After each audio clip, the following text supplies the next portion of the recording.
mereka yang bekerja pada konteks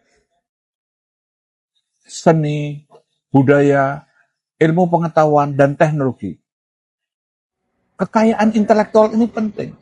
Maka tatkala akal ini diabaikan, maka yang terjadi adalah okol atau otot atau dengkul yang dimajukan.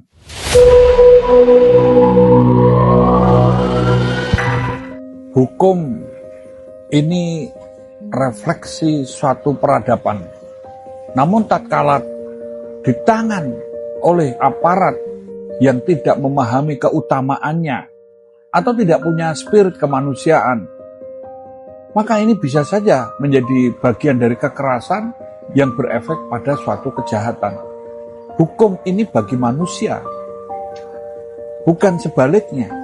Karena tatkala hukum ini di tangan para penegak hukum yang tidak memikirkan bagi keadilan, kemanusiaan, keteraturan sosial, peradaban, maka konteks ini tentu akan menjadi hal yang kontraproduktif. Apalagi berkaitan dengan mereka yang bekerja pada konteks seni, budaya, ilmu pengetahuan, dan teknologi. Kekayaan intelektual ini penting. Maka tatkala akal ini diabaikan, maka yang terjadi adalah okol atau otot atau dengkul yang dimajukan. Jadi memang hukum itu progresif, kata Profesor Sagipto Raharjo. Dan polisi ini tidak hanya law in the book, bahkan juga harus dilihat pada law in action. Konteksnya apa? Situasionalnya seperti apa?